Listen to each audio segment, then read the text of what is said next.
To the my new blog. अनि आज चाहिँ हामी मङ्गलबारे सिमसार जाँदैछौँ।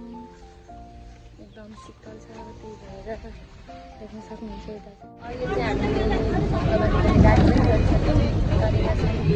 यता चाहिँ छोरी र सामु चाहिँ छोरी छोरी कहाँ जानुभएको? कहाँ जानुभएको? कहाँ जानुभएको? कहाँ कहाँ? हामीले स्कुटर पनि चढिसक्यौँ।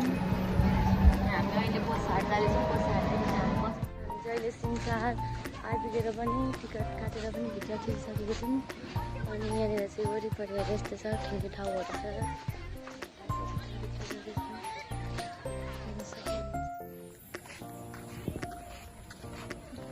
माछा ठुल्ठुलो पाइन्छ अरे। आज चाहिँ पानी धेरै परेर बाढी आएर कालो छ, त्यही भएर देखेको छैन केही पनि। राम्रो पुगिरहेको रहेछ। अनि म चाहिँ धेरै भयो होला, लगभग 2-3 वर्ष नै भयो होला। 2-3 वर्ष पछाडि आउँदैछु। बढेर कत्रो कत्रो भइरहेको रहेछ त।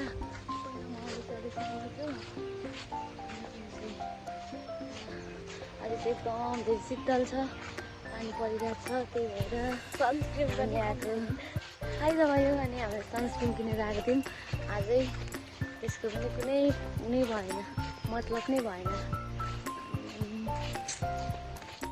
छोरी चाहिँ यहाँ छ, यति चाहिँ यहाँ हुनुहुन्छ गुम्बासँग। हामी चाहिँ यहाँ छ, हामीलाई चाहिँ आज केही पनि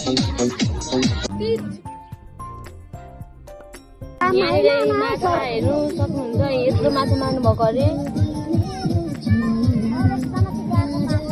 त्यहाँदेखि खाएर पनि यहाँ जङ्गल घुम्दैछौँ। अन्त हल्का घाम लागिरहेछ। यता डेडी हुनुहुन्छ, कवि एक्लै डुल्दैछु। मेरो छोरी चाहिँ पछाडि बोकेर आउँदैछ। अनि अब एकछिन घुम्ने, अनि हामी चाहिँ घर जाने। ढिलो भइसकिसक्यो। अनि यहाँनिर यी मेरो नातिनी छ। हाई भन्छु, हाई भन्, हाई हाई भन्नु। देखाउनु तपाईँको खेलाउना, खेलाउना देखाउनु त। के किन्नुभयो?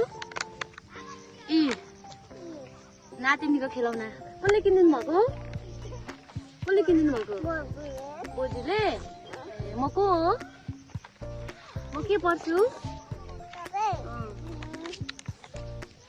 बोजू। टक्क लगाएर यहाँ चाहिँ भाइ छ, अनि यहाँनिर चाहिँ मेरो छोरा छ। हामी चाहिँ सिमसारदेखि यता अहिले मावला घर आएको छौँ। अनि अब घर जान आँटेको, छोरी सुतेर हिँडिहाल्छ। चाहिँ हामीले यहाँनिर रुम आइपुग्छौँ। अनि बिहानदेखि लाइन्दैन, त्यही भएर मेरो फोनमा चार्ज थिएन, त्यही भएर धेरै ब्लगहरू बनाउनु पाइनँ बिचबिचको। अहिले आएर फोन चार्ज हालेर गर्दैछु। अनि यस्तै भयो आजको दिन, धेरै नै रमाइलो गऱ्यो। हस् त, मेरो ब्लगलाई मलाई माया गरिदिनु होला। फेरि भोलि पनि अर्को ब्लग